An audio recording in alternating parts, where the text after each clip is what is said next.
Nessa noite vamos falar de, quem sabe, um dos temas mais importantes do ano. Um tema que é vital para a tua saúde espiritual. Hoje nós vamos falar sobre ouvir a voz de Deus.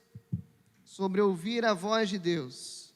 E eu queria te perguntar se você consegue discernir com exatidão quando o Senhor está falando contigo. Certamente essa é uma tarefa difícil, não é verdade? Quem aqui consegue, com convicção, dizer: eu sei muito bem quando é Deus falando ou quando é meu coração gritando? Irmãos, quando nós falamos sobre discernir a voz de Deus, nós falamos sobre uma das tarefas mais complicadas que nós temos. Quantas pessoas já não tomaram decisões equivocadas na vida porque creram que estavam ouvindo a voz de Deus?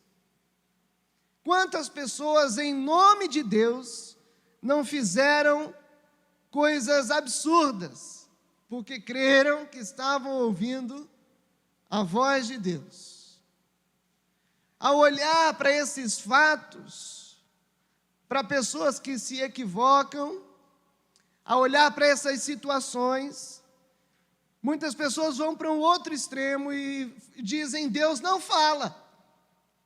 Elas concluem desta maneira: Deus não fala, porque se Deus falasse, Ele não mentiria. E me parece que esse Deus é contraditório, porque a grande maioria de pessoas que escuta a voz dEle acaba se contradizendo no final. Esse argumento que eu acabei de usar é um dos argumentos que muitos ateus usam, ao afirmarem que o cristão não escuta a voz de Deus, mas escuta o próprio coração. E aí quem fez as aulas de filosofia, agora, no nosso curso de teologia, entende que esse mundo acredita dessa maneira, esse mundo que nós pertencemos nesse momento, que na verdade o que as pessoas escutam é o próprio coração e não Deus falando. E nós não podemos tirar a razão das pessoas que questionam dessa maneira, porque existe muito equívoco, existe muito engano, existe muita profetada, existe muita falsa cura pregoada, existe muito falso evangelho anunciado, que conduz as pessoas a uma lógica decepção com um Deus mentiroso, com um Deus que mente, com um Deus que engana.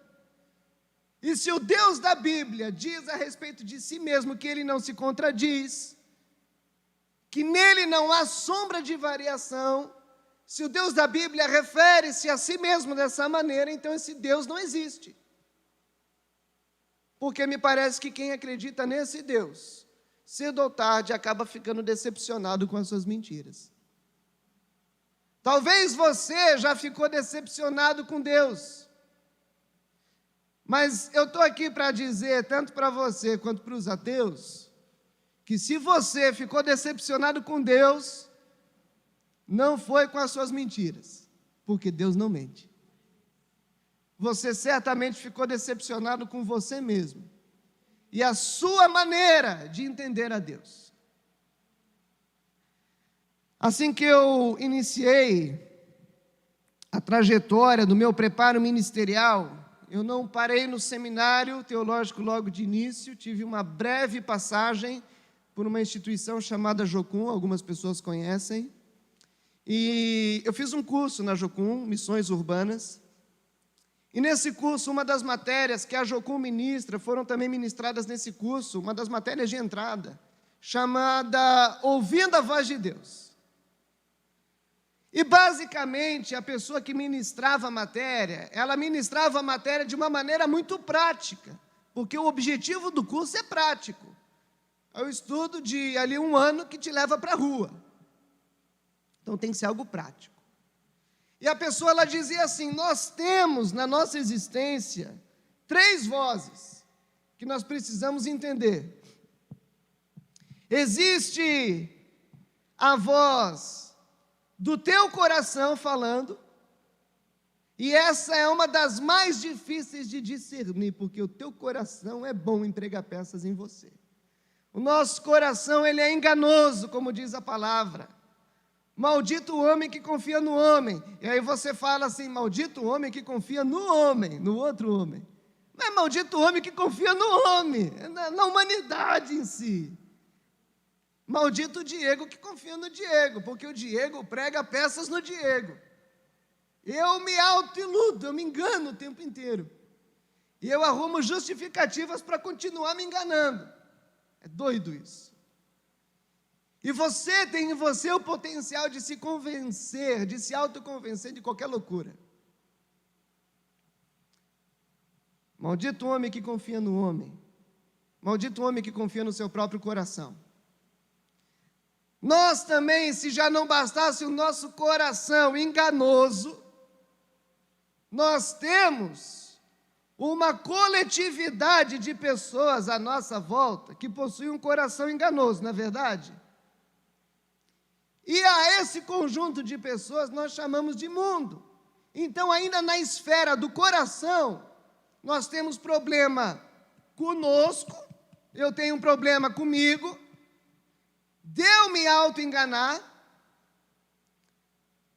Quantas doenças não existem que a pessoa se olha no espelho e se vê de maneira dismorfa, né? Se olha no espelho e se vê como não é, e acredita naquilo que está vendo, que na verdade não é a realidade. Uma doença que reflete esse aspecto, por exemplo, é a anorexia, né? Eu lutei muito com o espelho, muito tempo, que eu olhava para o espelho e eu via um Diego feio, até que escamas caíram dos meus olhos e Deus me revelou o quão bonito eu era para Ele. Isso é importante, irmãos. Você olhar para você e se sentir bonitão, bonitona, né? Tem um texto que diz que Deus te fez de um modo assombroso, mas de um modo assombrosamente maravilhoso. Aí alguns ficam com assombroso só. Esse é o teu caso, não o meu. Eu fico com maravilhoso. Mas a coletividade de pessoas, essa coletividade, ela também engana. Aí existe sabedoria na multidão dos conselhos, depende do conselho de quem. Vê se tu encontra sabedoria na multidão do conselho corintiano. Não tem. Vai falar de futebol com os caras, não adianta. Vê se tu encontra sabedoria na torcida do Flamengo a respeito de futebol. Não tem. A loucura já começou na escolha do time, irmãos. Você tem que ir para a Bíblia, Paulo. São Paulo.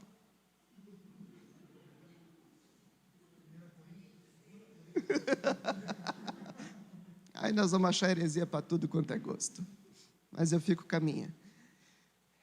Nós temos problema com a coletividade, dependendo que coletivo você anda. Por isso que diz que bem-aventurada é aquela pessoa que não anda no conselho dos ímpios. Nem todo conselho é bom, não é porque é conselho que é bom, isso que você tem que entender na sua cabeça. Não é porque vem de alguém que é melhor do que o que veio de você. As pessoas também se iludem, também se enganam e também dão falsos conselhos, até mesmo mamãe, papai, tio, titia, amigo, pastor, ok? Igreja. Homens, tem que discernir quando é homem falando. Nós temos um outro problema. Se já não bastasse, nosso coração é enganoso, tem o Satanás. Ele existe. E pensa num bicho ardiloso. São milênios de anos na artimanha.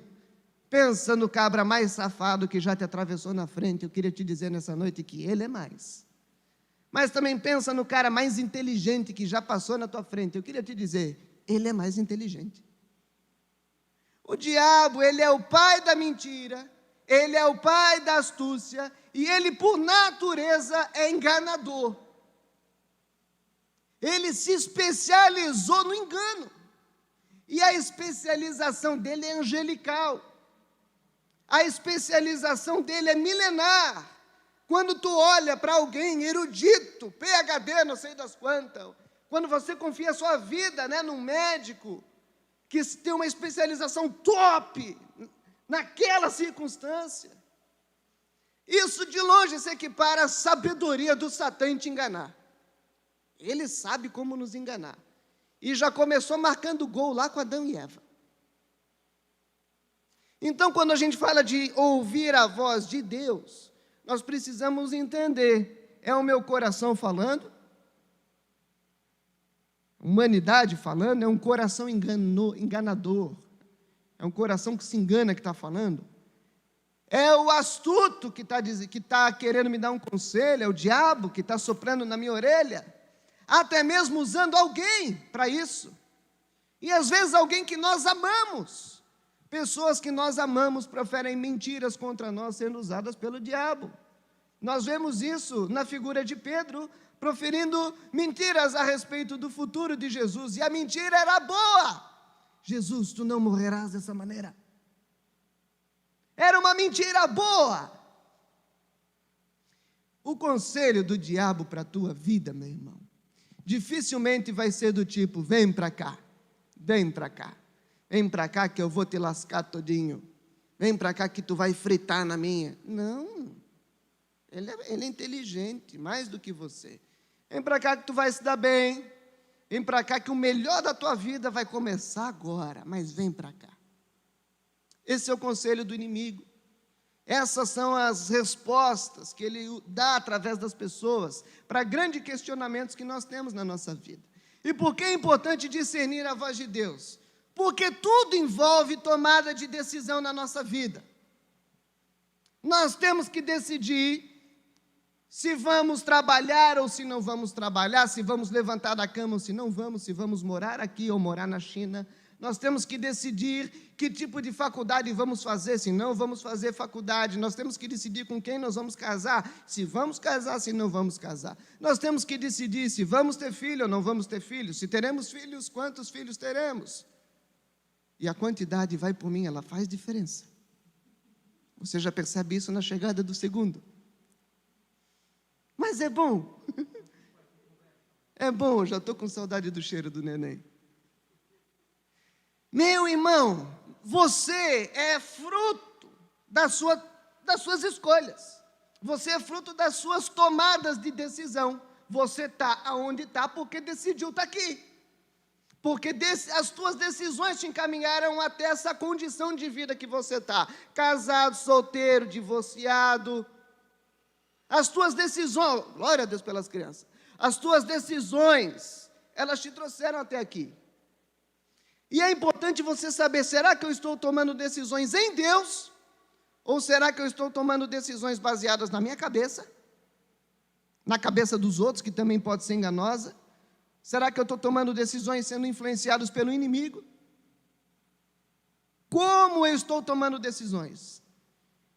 Para entendermos isso, a resposta que eu tive naquele curso que eu falei para ti foi muito simples. Diego, se não é a sua cabeça, se não é o mundo, se não é o diabo, pode ser Deus. Vamos por eliminativas, vamos fazer aqui eliminações. Vamos eliminar. Se não é você, se não é o mundo, se não é o diabo, tem uma possibilidade de ser Deus. Agora, se já foi você, se é o mundo, se é o diabo, já nem pensa que é Deus e não tenta entortar as coisas para encaixar que não vai encaixar. Entendeu como é que a gente faz? Eu achei esse um conselho simples, que ficou no meu coração, e já está no meu coração aí há mais de 15 anos e tem dado seus frutos. Um conselho simples. Se não sou eu, se não é o mundo, se não é o diabo, alguém está falando comigo. Ou eu estou muito doido, mas aí seria eu, e essa eu já anulei na primeira. Não sou eu, não é o mundo, não é o diabo. Pode ser Deus, por que não? Mas Deus, quando Ele fala com as pessoas, por que nós dizemos pode ser Deus? Porque pode não ser Deus. Você pode também achar que é Deus, não é. Aí cai para a primeira, é você se enganando de novo. Ficou complicado isso, né?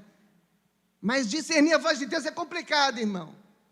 Mas mais complicado que isso é você quebrar a cara e depois tentar endireitar as coisas. Então presta atenção. Por isso que é importante. Para discernir a voz de Deus é necessário você reconhecer a assinatura de quem está falando. Toda pessoa que fala, ela possui uma assinatura. Tanto uma assinatura no timbre vocal, não é mesmo? Por exemplo, Cid Moreira do meu lado passa vergonha. Olha que voz boa eu tenho. Toda pessoa que fala possui uma assinatura. A pessoa possui isso. E todo conselho dado, preste atenção nisso, todo conselho dado possui também a sua assinatura. Vem filosofar um pouco comigo, você que não gosta de filosofia. Eu não sei se você já passou por isso, mas eu já passei algumas vezes na minha vida. Coisas do tipo, alguém vem me dar um conselho. Mas essa pessoa que me deu o conselho, eu tenho certeza que o conselho não era dela, era do outro. Você já passou por isso? Por exemplo, está lá, você está brigado com seu pai, aí vem a sua mãe, filho. E o pai olhando para a mãe assim, eu acho que você precisa conversar com seu pai. Eu acho isso. Aí tu olha assim, é tu que acha ou é ele? Nós conhecemos conselhos de pessoas, ao ponto de que, às vezes, se algum amigo vem te falar alguma coisa, tu já fala, pode sair daqui que esse conselho nem é teu. Tu já está vindo em nome do outro já. Nós conhecemos o conselho da nossa mamãe, do nosso papai, da nossa esposa, porque nós temos intimidade com essas pessoas. Por isso nós sabemos quando é elas que estão falando. Por exemplo, se alguém vier me dizer, olha, a Marina mandou você fazer isso. E se for dependendo do que eu falar, duvido que falou, porque eu conheço ela.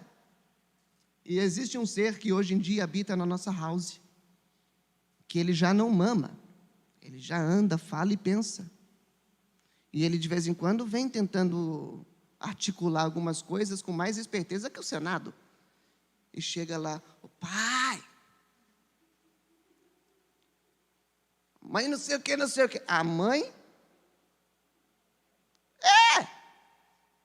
A mãe, E aí você pergunta 3 vezes mãe, parece que aí já vira choradeira, já vira um pouco de cada coisa.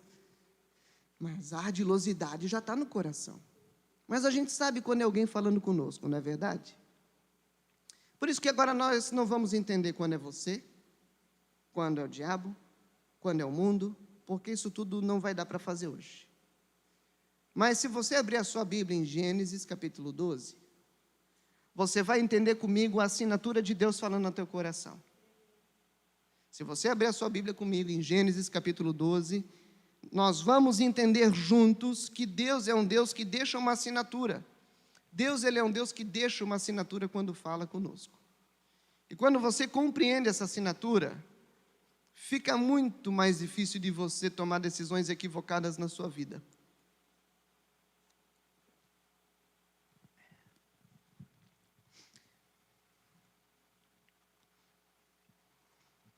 Um ambiente de choque que eu tive foi no seminário, onde na primeira semana, onde os alunos chegam, cada aluno é convidado a dar o seu testemunho do porquê está lá. E todos os alunos testemunham dizendo que Deus os chamou para estar lá. E você percebe na primeira semana que isso já não é um fato. Você percebe no primeiro ano que a turma já está pela metade, e isso de fato não era um fato. Então anos se passam e você vê que aquele discurso das pessoas não era um fato. Muitos foram enganados com profetada, muitos se auto-enganaram, muitos ouviram o conselho dos ímpios, muitos ouviram conselhos de crentes que estavam sendo influenciados pelo inimigo, e muitas pessoas perderam anos preciosos da vida, dedicando-se a estudar coisas que na verdade não faziam parte da sua história, mas faziam parte de algo imaginativo, de uma falsa história que criaram para si, e ficam frustradas. Hoje, na minha turma, eu sempre digo, só tem eu e mais um casal que estamos no ministério. Eu e Marina e mais um casal de uma turma inteira. Alguns tiveram, sim, suas dificuldades, mas a grande maioria se enganou nesse caminho. Gênesis capítulo 12 nos conta a história de um homem que não se engana na sua trajetória. Eu gostaria de ler com você. Diz assim, então o Senhor disse a Abraão, versículo 1, saia da tua terra, do meio dos teus parentes e da casa do teu pai, e vá para a terra que eu lhe mostrarei. Farei de você um grande povo e o abençoarei, tornarei famoso o seu nome, você será uma bênção. Abençoarei os que o abençoarem, amaldiçoarei os que o amaldiçoarem. E por meio de você, todos os povos da terra serão abençoados. Esse é o chamado de Abraão, e aqui pela Escritura Sagrada nós temos convicção de que era Deus falando com Abraão, e nesse chamado nós vemos a assinatura de Deus, e você, como um Sherlock Holmes, nessa noite vai conhecer aí a assinatura digital de Deus quando Ele fala com alguém. Quando Deus fala com alguém, Ele deixa as suas digitais, tá ok? Esse texto, Gênesis 12, ele é muito utilizado no seminário, e grande parte das pessoas que chegaram lá falaram esse texto. Grande parte das pessoas dizem, quando eu li, Deus falou comigo. Mas já de cara, se eles tivessem chego ali no 3º ano, eles teriam entendido que esse é o chamado de Deus para Abraão. Então disse Deus a Abraão. Deus não falou para todo crente, sai da tua terra, da tua parentela. Imagina, se não ia ter que todo mundo, não ia ter igreja. Nós ia ser tudo cigano. Não é fato? Se esse texto vale para todo mundo, nós ia ter que virar cigano. Mas grande parte das pessoas que foram para o seminário foram baseadas nesse texto. Muito doido. Mas quando nós lemos, queridos, o capítulo 11, volta lá na tua Bíblia, capítulo 11. Quando nós vemos o capítulo 11, nós vemos a primeira grande assinatura de Deus. Um primeiro traço de que é Deus que está falando. Uma primeira marca que é Deus que está soprando na tua orelha, que não é você, que não é o diabo, que não é o mundo. Esse primeiro grande traço, ele se mostra importante, porque é necessário que você conheça a imagem do grande quebra-cabeça que você está montando. É necessário que você conheça a imagem do grande quebra-cabeça que você está montando. Quem aqui já montou quebra-cabeça? Levanta a mão, em nome de Jesus. Vai, não fique com vergonha, isso é importante. Mas uma coisa é o quebra-cabeça da Disney, com 20 peças que você monta na sua casa e fica orgulhoso. Quem aqui já montou um quebra-cabeça com mais de 500 peças? Vamos lá, quem dá mais 500 peças? Temos 500 peças, 1.000 peças. 1.000 peças nessa noite, temos 1.000 peças, aleluia, 1.000 peças nessa noite, quem dá mais? 2.000 peças. Quem já montou? Temos 10.000 peças. Quem já montou um quebra-cabeça com mais de 10.000 para ninguém aqui? Gente, eu me lembro que uma vez eu ganhei um quebra-cabeça gigante. Para mim parecia 10.000 peças. Era muita peça, tanto que eu tive que levar ele para a igreja, a gente monta na igreja com a igreja inteira. E era impossível tu discernir onde é que ia cada peça, que era tudo igual, se você não olhasse para a imagem final. E essa ilustração de um grande quebra-cabeça é muito importante, porque as nossas decisões são essas pecinhas, que vão sendo encaixadas no grande quebra-cabeça de Deus. E o que você percebe montando um grande quebra-cabeça, aqui no quebra-cabeça da Disney, de 20 peças, você não consegue encaixar peças erradas, agora no grandão você consegue. O grandão é diferente. No da Disney, as peças elas estão totalmente diferentes, uma é rosa, outra é azul, outra é laranja, então fica fácil. Agora no grandão, tu quer ver o céu, tu olha e fala, meu Deus, para que fazer isso? Podia botar umas nuvens aqui. E é tudo igual, é tudo azul, azul, azul, azul, azul, azul, azul, azul, azul. Se você não tem uma noção do todo, quem aqui já montou um quebra-cabeça grandão de novo? Amém, você sabe como é perder tempo na vida, isso é importante também. Não podia morrer sem essa. A questão é que quando nós lemos aqui, Gênesis 11, tem aqui, Gênesis 11:1, muito importante esse texto, para entender Gênesis 12, leia Gênesis 9, 10, 11 e o 12. Olha lá, Gênesis 11:1. No mundo todo havia apenas uma língua, um só modo de falar. Saindo os homens do Oriente, encontraram uma planície em Sinear, e ali se fixaram. Vamos parar por aqui. Tu sabes onde é que era Sinear? Sinear fica lá onde hoje em dia, você aprendeu lá na sua aula de história, Mesopotâmia. A terra entre rios, a Mesopótamos, que fica entre o rio Tigre e o rio Eufrates, né? aonde isso deu inspiração até para Rita Lee, né, cantar Suspender os Jardins da Babilônia, e por aí vai. Então, enfim, ali tudo aconteceu, tudo isso, tá? Menos a Rita Lee. Então, gente, essa terra da Mesopotâmia, ela é muito importante.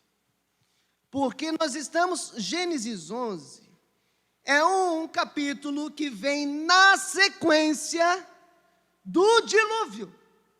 Vocês já ouviram falar do dilúvio, da arca do Noé, né? Vocês já ouviram falar dessa história?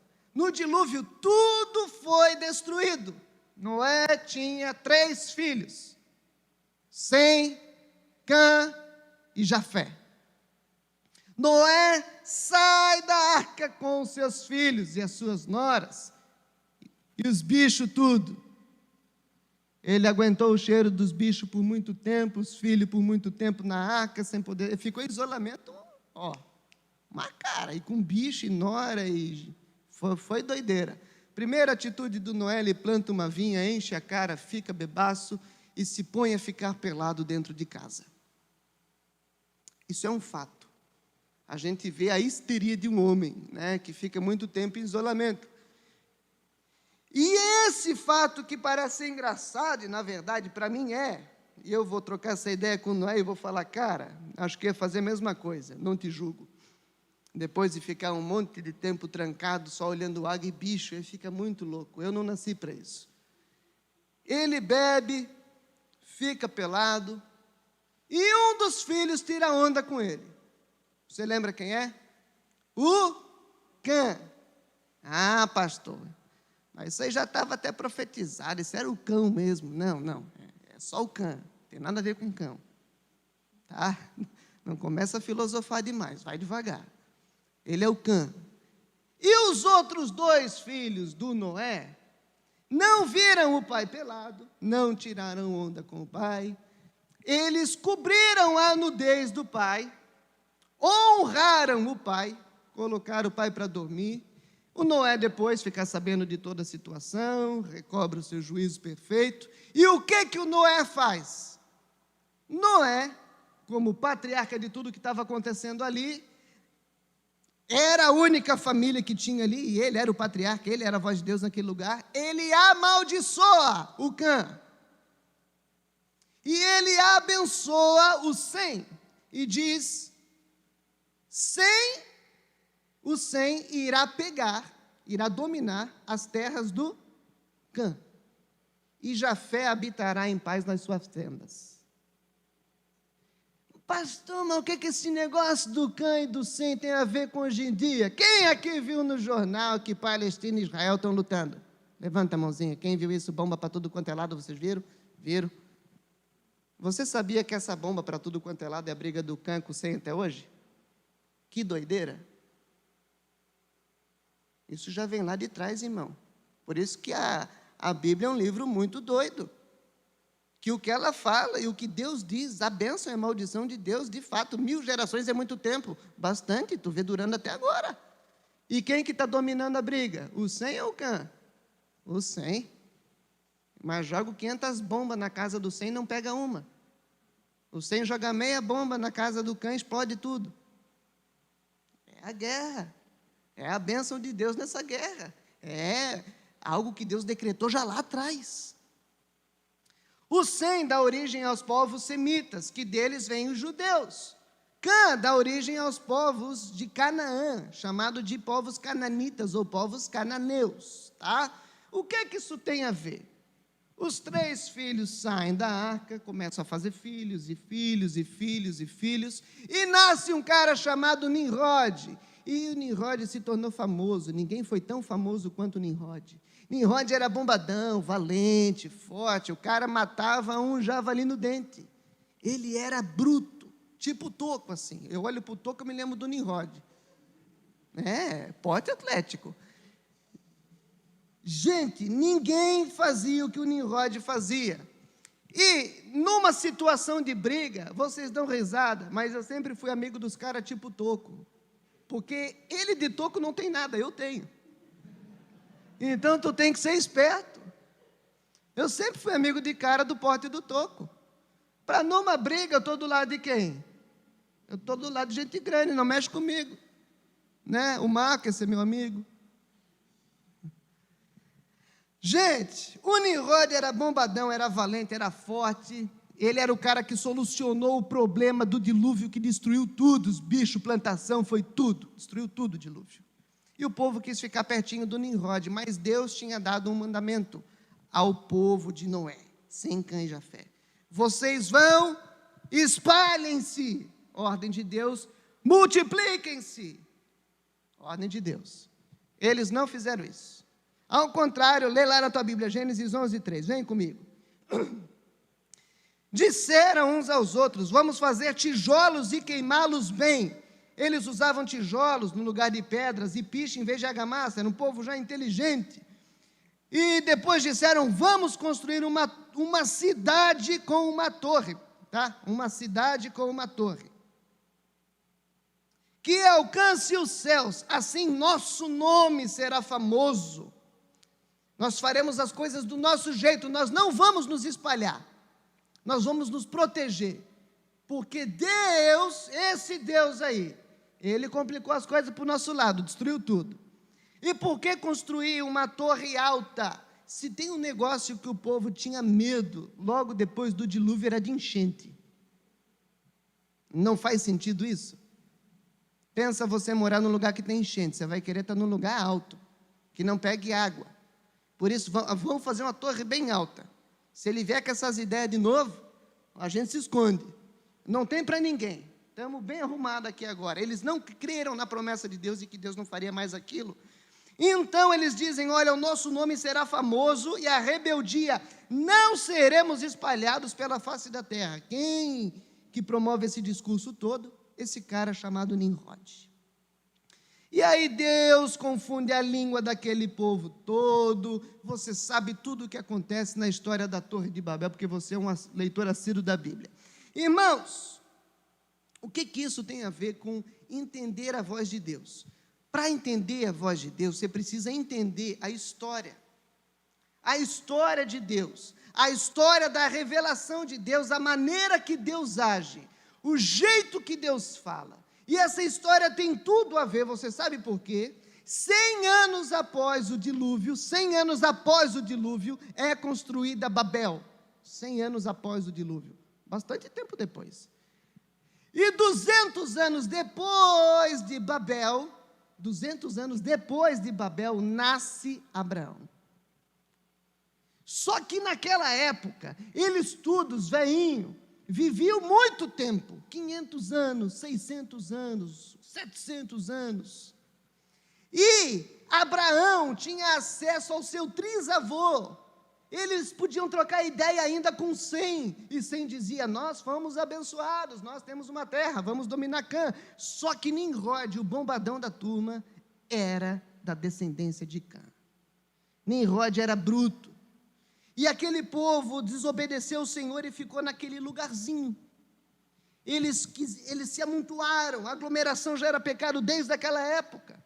E a gente vê aqui, agora vem comigo, para o versículo 26.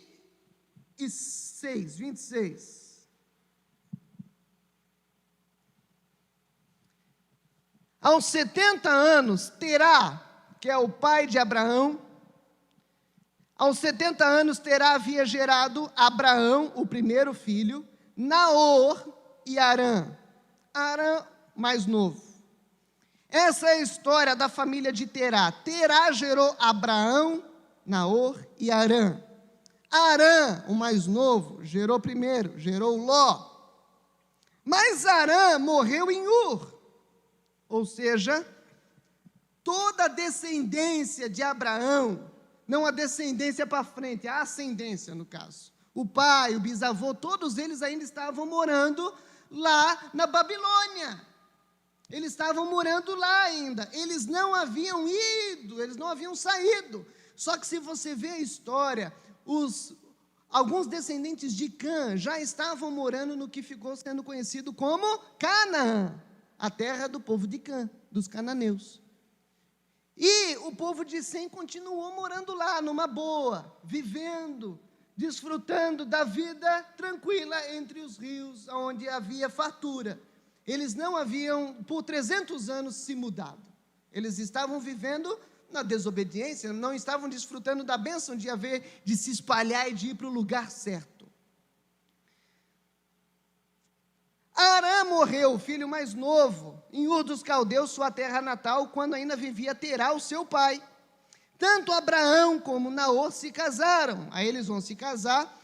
Terá, no versículo 31, tomou o seu filho Abraão, seu neto Ló, que era a responsabilidade de Terá, e depois de Abraão, filho mais velho, e sua nora Sarai, mulher de seu filho Abraão, e juntos partiram de Ur dos Caldeus para Canaã, mas ao chegarem a Arã, estabeleceram-se ali. Terá viveu 205 anos, pouquinho, e morreu em Arã. Queridos, o que está dizendo esse texto abençoado aqui para nós? Presta atenção.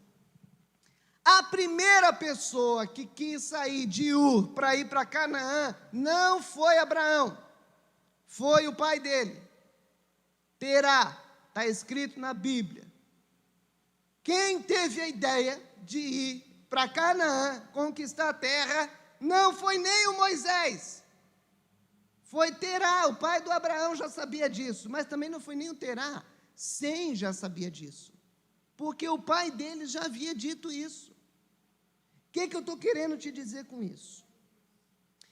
Quando nós lemos, então, o Senhor disse a Abraão, saia da tua terra, isso não é nada de novo. Mas parece que quando as coisas não são novas, elas não têm brilho. Parece que quando as coisas não são novas, elas não têm tanta importância.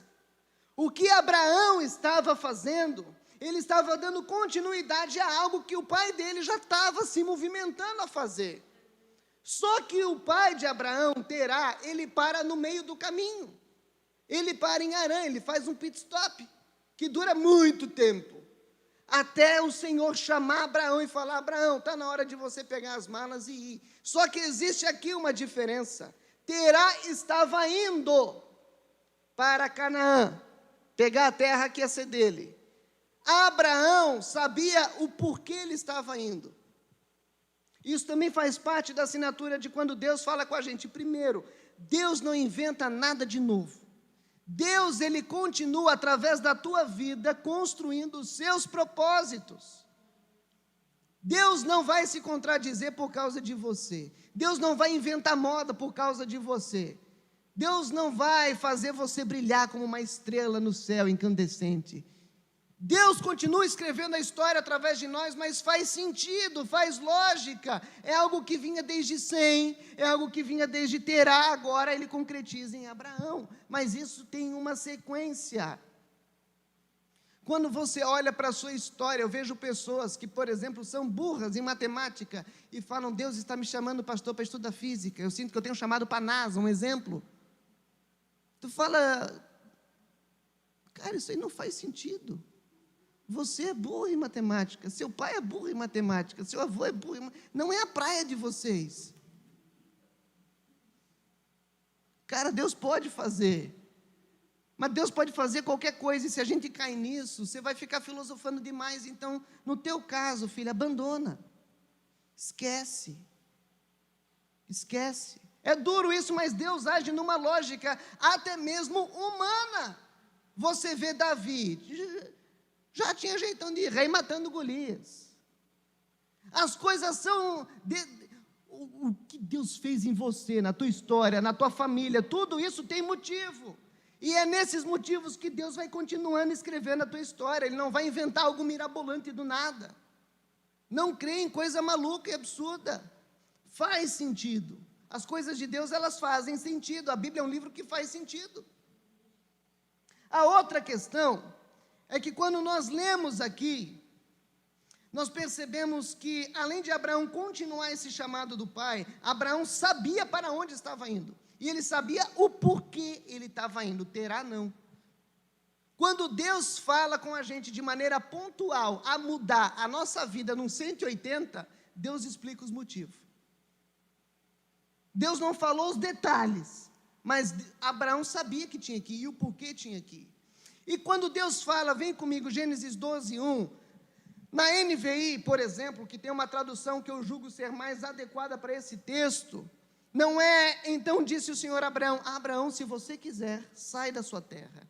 Algumas Bíblias vêm com sai da sua terra, mas esse sai está no imperativo, por isso que a NVI traz saia da tua terra, é uma ordenança, saia da tua terra, saia do meio dos teus parentes, da casa do teu pai e vá para um lugar que eu te mostrarei, saia, vai. Deus não implora, quem tem que implorar alguma coisa somos nós para Deus, Deus não implora. E tem gente que parece que tem um relacionamento com Deus como se Deus ficasse implorando coisas com Ele o dia inteiro. Deus não implora, Deus ordena.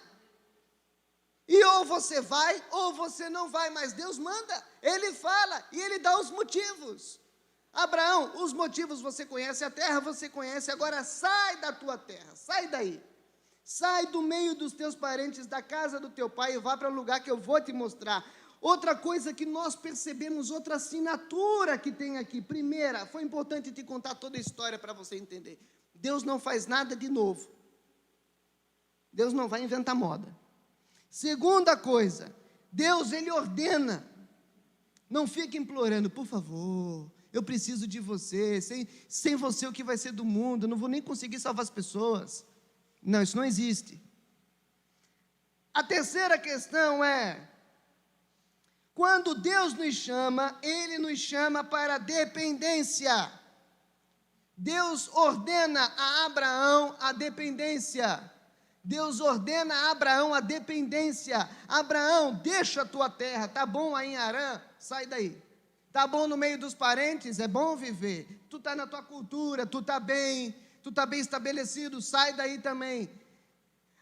Abraão, vem para minha dependência, para um lugar que eu vou te mostrar, é em Canaã, mas eu vou te mostrar, vai ser do meu jeito, não tem nada de queimar tijolo e tentar ficar subindo,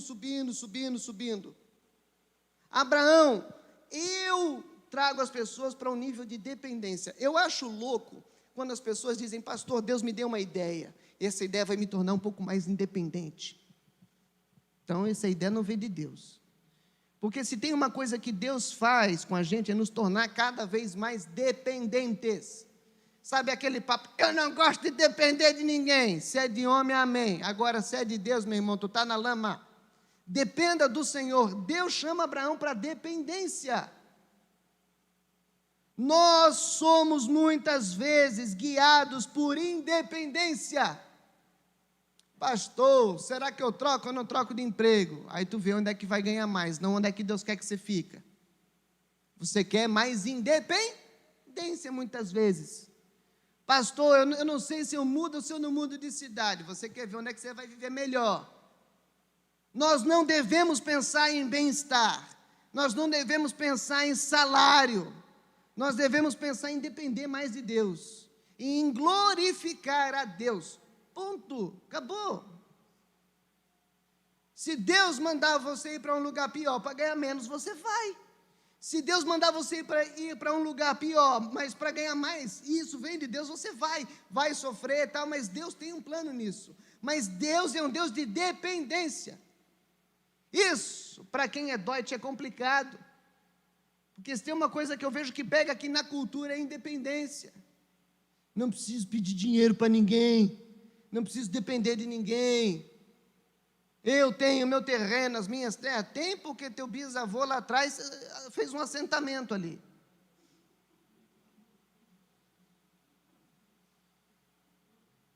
É realidade, gente. É verdade, é fato isso. Aí hoje se orgulha do assentamento.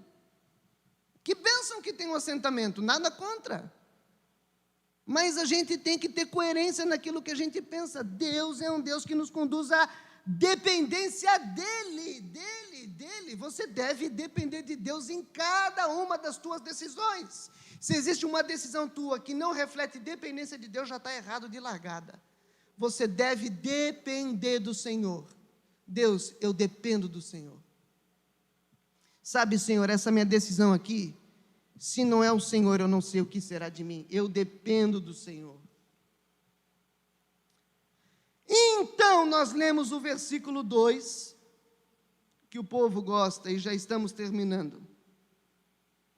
Presta atenção, versículo 2 e 3 para terminar. Depois da dependência, o que nós lemos é: farei de você um grande povo. Aí o crente olha, estou gostando, vou ficar grande. Tornarei famoso o seu nome. Agora ficou bom, isso é para mim, Jeová. Abençoarei os que o abençoarem. Legal isso aí. Amaldiçoarei quem te amaldiçoar. Eita Deus. Quem te viu passar na prova e não te ajudou, né? É isso aqui. Eita Deus de vingança. Ei, é assim que o povo faz.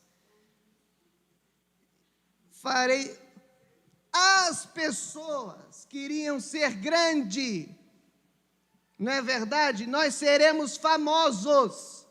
Eles dizem no capítulo 11, vivendo do nosso jeito, da nossa maneira, contrariando a vontade de Deus, nós seremos famosos, construiremos uma grande torre. Nimrod se tornou famoso, contrariando a Deus e vivendo do seu jeito.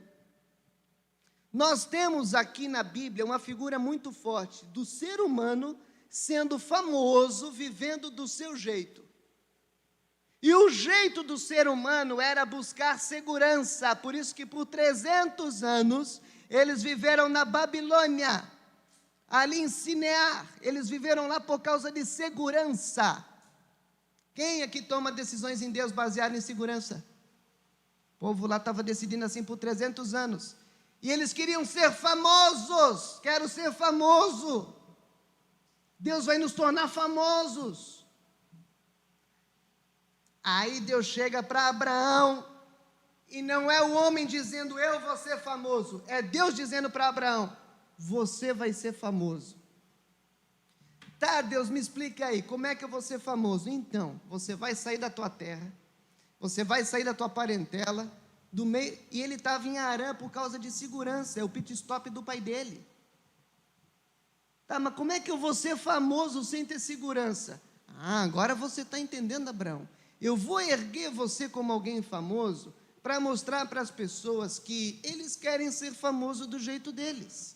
Mas eu vou tornar você famoso do meu jeito. Nimrod ficou famoso porque era forte, porque ele deu independência para as pessoas, porque ele deu segurança para as pessoas. E ele foi contra a vontade de Deus. Abraão se tornou famoso, sabe o que Abraão fez para ser famoso? Abraão não fez absolutamente nada. Ele saiu de casa, pegou as trouxas dele e se pôs a caminhar. E ponto. E isso tornou ele famoso. Isso faz sentido? Não. Abraão toma, nesse momento sim, a decisão mais insana. Ele não decide pela segurança, ele decide pela obediência. Nimrod famoso pela desobediência, Abraão famoso pela obediência. O ser famoso, Deus levanta Abraão como se fosse uma bandeira de obediência. Por isso que Abraão ficou famoso. E hoje você conhece mais quem? Abraão ou Nimrod? Vai na rua e pergunta, você já ouviu falar do Nimrod? Do Abraão, tu já ouviu? Abraão é mais famoso. E o que ele fez? Ele obedeceu. Mas ele obedeceu uma voz que levou ele a depender mais. Ele obedeceu uma voz que fazia sentido. Ele obedeceu uma voz que não ia contra os propósitos eternos. Ele obedeceu a voz do próprio Deus. E obedecendo a voz de Deus, tornarei famoso o seu nome, vírgula, olha o que vem, e você será uma bênção. Deus levanta pessoas para refletir obediência, e Deus levanta pessoas para refletir bênção. Deus não levanta nenhum ser humano Deus, o ser humano se levanta doidado por aí. Deus não levanta nenhum ser humano para refletir glória própria. Deus não levanta nenhum ser humano que reflete desobediência. Pastor, Deus está me levantando no meu emprego. Amém, irmão. isso tem que refletir obediência a Ele acima de tudo. Isso tem que refletir em bênção para as pessoas, porque o texto continua dizendo: abençoarei os que o abençoarem, e amaldiçoarei os que te amaldiçoarem, e por meio de você, todos os povos da terra serão abençoados. Para fechar, queridos, as nossas decisões tomadas em Deus, elas abençoam pessoas. O crente não toma decisões que torna ele uma represa. O crente toma decisões que torna ele uma fonte que jorra águas vivas. Você quer decidir, quer aprender a decidir em Deus, você vai ser uma fonte de água viva e não uma represa. Você vai ser levantado como uma bênção, você vai ser levantado como um exemplo de obediência e nada mais. Não entra o teu orgulho nisso, não entra a tua glória nisso, entra a glória de Deus nisso. E quando nós vemos esse texto, para finalizar, nós observamos um grande processo de Deus, um processo que começa com Noé, Sem, que vem até Terá, pai de Abraão, que passa para Abraão, um processo que diz terra, parentela, casa dos pais, um processo que vai, ao ponto de, preste atenção, Abraão não vê a sua trajetória concluída em vida. Quem vai conquistar essa terra depois é Josué pisando nela. E isso vem séculos e séculos depois. Existem muitas coisas que Deus começa na nossa vida, mas quando elas são em Deus, Deus ele continua através da nossa descendência, e Ele vai fazendo, e nós entendemos isso, e nós não queremos ver o fim das coisas, porque nós já sabemos como é que vai terminar esse quadro, com Cristo voltando e sendo glorificado. Nós já temos a imagem, nós não conhecemos cada detalhezinho do quebra-cabeça, mas nós confiamos em Deus. Você precisa entender a assinatura de Deus. Deus é um Deus também de processos, é um Deus de sabedoria. Deus não pula processo. Deus não vai pular nenhum processo na tua vida. Deus não vai te tornar médico sem que antes Ele te leve à faculdade. Porque Deus não quebra processos. E se tem um ser processual, é Deus. E os processos de Deus envolvem sabedoria, envolvem inteligência de Deus. Você quer conhecer a inteligência de Deus? Leia Provérbios, Salmos, Eclesiastes. Esses são os processos de Deus, e essa sabedoria, a cada novo passo, parece que Deus me conduz ainda mais à dependência. A cada novo passo, parece que Deus me destrói ainda mais, e me deixa mais semelhante à imagem dEle. A cada novo passo, eu já nem me conheço, e vou conhecendo mais Ele até em mim. A cada novo passo que eu vou dando, eu vou enxergando o que Deus está fazendo. E muitas coisas eu já tenho até consciência que não sou nem eu que vou terminar, outros irão fazer, porque eu vou passar o bastão. Mas Deus é um Deus que faz. Ele é um Deus de processo. Quer conhecer a assinatura de Deus, meu irmão? Tenha convicção de que Deus não age fora do propósito dele. E o propósito de Deus é redenção. O propósito de Deus é redenção. Deus tem um plano de redenção. O grande quebra-cabeça de Deus é um quebra-cabeça de redenção da humanidade. E você está incluído nesse quebra-cabeça. O teu emprego está incluído nesse quebra-cabeça.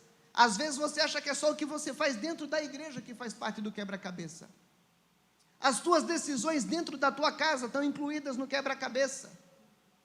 É necessário que você tome decisões em Deus para ser bênção às nações. É necessário que você tome decisões em Deus para ser levantado por Deus como instrumento que divulgue a obediência ao Senhor, como instrumento de bênção às pessoas. Tome decisões no Senhor e veja o agir de Deus. Tome decisões no Senhor, mas conheça a assinatura de Deus. Não creia num Deus que faz as coisas de qualquer jeito, que pula etapas, que pula processo. Creia no Deus inteligente, que criou céus e terra, e quando nós olhamos afora da janela, a única coisa que nós podemos dizer tudo é perfeito. Existe um processo em tudo. Existe perfeição em cada detalhe da natureza. E esse mesmo processo eu observo na minha vida. Esse mesmo processo eu observo na voz que sussurra no meu ouvido.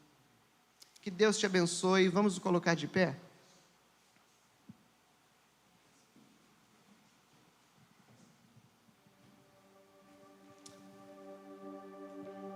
Não sei como é que você está.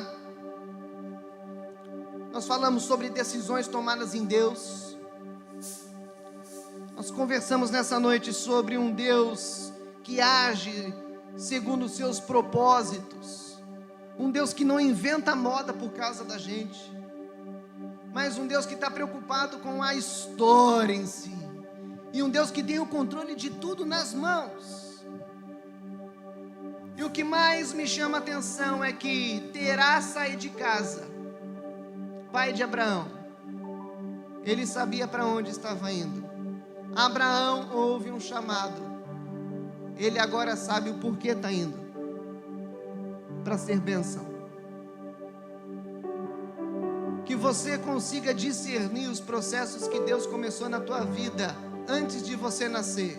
Porque esse processo na vida de Abraão, ele começa lá em 100. 200 anos antes. Existem processos de Deus para você que começaram lá na vida do teu tataravô, que vão se concluir agora. Mas você precisa ter discernimento.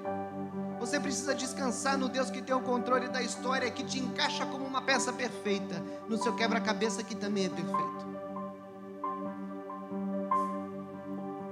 Olhando para Deus dessa maneira, tenha convicção no seu coração, que ao passar por esse filtro,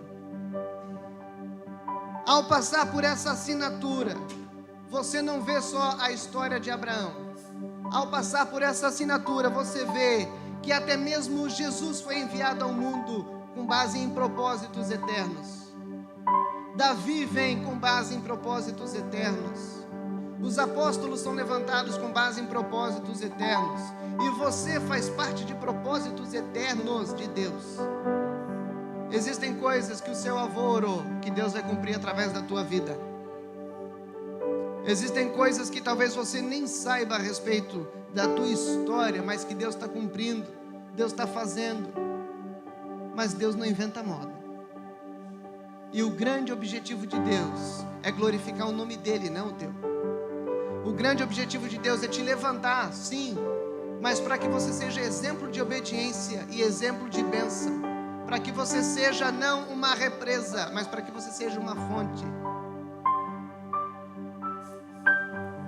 Que você possa descansar o futuro no colo do Pai. Eu não sei se você já fez isso, mas de render o seu futuro no colo do Pai. De quem sabe falar com Deus, como quem sabe Abraão podia falar: eu tenho um sonho de um dia ir para Canaã e de terminar a jornada do meu pai. Isso é um sonho. Mas espere ouvir a voz de Deus, porque seguir um sonho sem saber o porquê está seguindo é a mesma coisa que não seguir nada.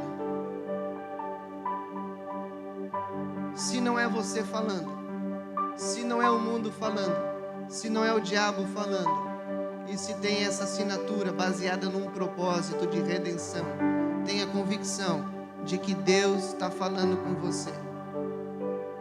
Aprenda a ouvir e a obedecer a voz de Deus. Aprenda a ouvir e a seguir a voz do Senhor. E veja o que Ele fará através da tua vida e na tua vida.